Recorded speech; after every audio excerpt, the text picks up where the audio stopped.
Muito bem, estamos de volta com o Boletim Gazeta, repercutindo para você que acompanha também o nosso programa os impactos, tá, daquela caduquice da MP que o governo queria para arrecadar mais impostos e, claro, ter condições de cobrir os seus gastos. De acordo com o governo, como a medida provisória caducou na semana passada, os deputados não levaram a plenário a discussão, ele poderá deixar de arrecadar em 2026 17 bilhões de reais, tá? Agora tem um detalhe.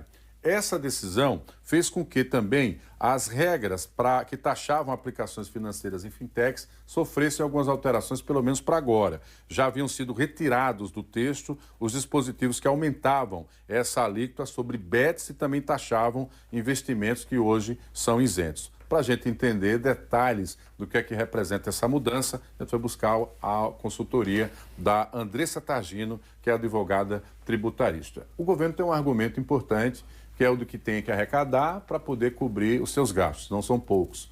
Mas com essa decisão envolvendo a postura dos deputados quanto à medida provisória, o que é que de fato impactou para a nossa economia? Muito bom dia. Bom dia. Ou pelo menos para quem tem que pagar imposto. Né? Bom dia, obrigada pelo convite, Marcos. A gente precisa, acho que, abrir essa fala questionando essa mania que se tem de tributar, de criar ou aumentar a tributação via medida provisória, né? Isso é a medida provisória é um instrumento unilateral, de imposição do executivo e não possibilita muito discussões que um processo legislativo comum proporciona, né? Ouvir especialistas, e é muito o que se fala com relação principalmente à parte dos criptoativos, né? A gente tem hoje uma legislação, desde 2022, na verdade, que não foi regulamentada. Então, veja que se invertem a ordem das coisas, se pretende tributar equalizando, igualando, na verdade, tipos completamente diferentes de investimento, antes mesmo de regulamentar. Então, a gente tem essa questão, a medida provisória, ela impede um pouco nessa discussão maior e mais ampla. Mas é exatamente o que você falou. A MP, ela pressupõe um prazo para ser votada e não foi. Com isso, caducou, ou seja, ela perdeu os seus efeitos. E o que antes estava previsto passa a não mais valer. Então, a gente está falando aí, por exemplo, do aumento da contribuição social sobre o lucro líquido de 9 para 15 para as fintechs, que são as startups, né, financeiras, com o intuito, veja bem, de igualar aos bancos tradicionais. Enquanto a gente sabe que, enfim, não podem ser tratadas de maneira equivalente. Né? Porque são custos diferentes, operações diferentes, captações de clientes diferentes. Riscos diferentes, né? A gente tem uma política, e aí eu não falo nem política tributária, mas uma política mais abrangente de não estímulo à inovação, ao risco mesmo das startups e das pessoas que investem em soluções inovadoras para o nosso país. O que é que acontece? Exato. Fuga de cérebros, né? Como se diz, fuga de investimentos, porque é um ambiente hostil para os investidores, e com isso a gente tem, graças a Deus, caiu, né, esse aumento da tributação. Então, permanece em 9% a CSLL. Além disso, a gente tem um instrumento de custeio das empresas via capital próprio dos sócios, né? E esse empréstimo, ele tem juros, esses juros precisam ser remunerados. O que é que se pretendia aí? Aumentar para 18% os juros sobre capital próprio.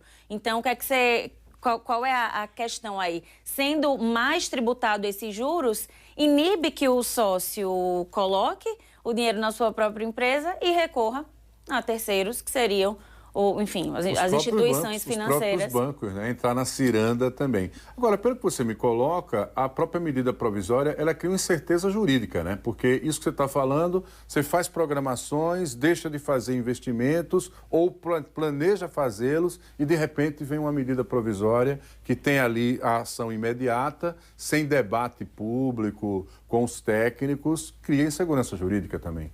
Exatamente, entre outras medidas. Política e jurídica. Política e jurídica. A gente tem um instrumento, como eu falei, de surpresa porque a medida provisória, ela, via de regra, ela produz efeitos imediatos para alguns impostos, falando na matéria tributária. Então, o IOF, por exemplo, é alteração imediata. E aí, na verdade, a gente tem um cenário onde essa medida provisória nasce justamente pela derrubada, né, do aumento do IOF lá atrás. Então, a gente percebe um governo que está sempre buscando formas de aumentar essa arrecadação para equilibrar as contas públicas, como eles dizem. E tem aquela crítica, né, ao mesmo tempo de quem, principalmente do setor empresarial, né, o governo sobretaxa, quer arrecadação, em algum momento chega para o cidadão, porque quando é prestação de serviços, isso vai para o preço final, mas o governo não corta os seus gastos. Então, tem sempre essa crítica também dos especialistas quando percebem só a tributação e não o governo fazendo o dever de casa também, né? Justo. Quando a gente fala, muito se discutiu, né, que a reforma tributária ela precisaria necessariamente ter sido precedida de uma reforma administrativa. E a gente vê hoje a dificuldade que é para o Congresso Nacional negociar e passar uma reforma administrativa, porque mexe muito nas estruturas, né? E mexe em todas as estruturas políticas, partidárias, por que não? Então, é complicado, mas é isso. A lógica meio que se inverte, porque ao mesmo tempo em que não se quer cortar gastos, pelo contrário, a gente até vê um aumento. Por outro lado, a gente tem medidas questionáveis do ponto de vista legal e jurídico, sendo implementadas para que essa arrecadação aumente. E o governo vai buscar essa arrecadação. Há a possibilidade, inclusive, de que desonerações para setores importantes, que empregam muito, né, aqui no Brasil, venham a ser revistas. Tem uma ação que tramita lá no STF, que estava meio que adormecida, e agora, com essa derrota do governo na semana passada, ela já foi, obviamente, trazida novamente como pauta. Então, quer dizer, de alguma forma, o governo vai buscar esse dinheiro para cobrir o rombo. O suposto rombo. É o que o ministro tem falado em entrevistas. O que acontece? O rombo arrecadatório, né, que ele fala, precisa ser compensado. E essa compensação, segundo ele, tem várias formas de fazer essa compensação. Uma delas seria realmente a questão em mexer nos benefícios, nos incentivos fiscais. E aí me chamou muita atenção o trecho da entrevista onde ele fala que, na verdade, tirar um incentivo ou reduzir um incentivo não é aumentar um imposto. Seria só tratar igualmente pessoas que estão em condições de igualdade. Desconsiderando, inclusive, que o próprio STF já trouxe o entendimento de que redução ou extinção de incentivo é aumento indireto de imposto. Imagine que você faz todo o seu planejamento empresarial em cima de uma carga tributária X, porque já está posto dessa forma através do incentivo, mediante estudos e etc., e de repente você não tem mais isso.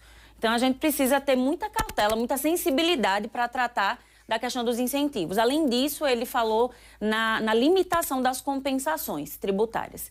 Então, veja, eu sou um contribuinte, eu tenho créditos contra você e você quer limitar a minha utilização desses créditos para evitar o seu desequilíbrio de contas públicas. Então, é uma lógica que também segue sendo invertida.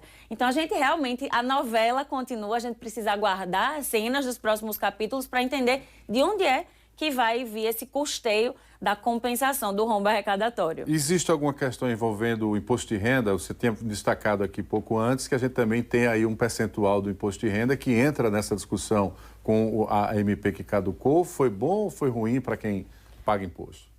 O imposto de renda discutido na MP é com relação a alguns investimentos, né? E aí, o que se pretendia era subir para 18%. Para 18%, equalizar, né, todos os tipos diferentes de imposto, inclusive sobre os criptoativos, que hoje, e aí a grande crítica que se faz como é que você pretende tributar de uma maneira igualitária, por exemplo, um mercado de cripto que é tão específico, é tão cheio de peculiaridades.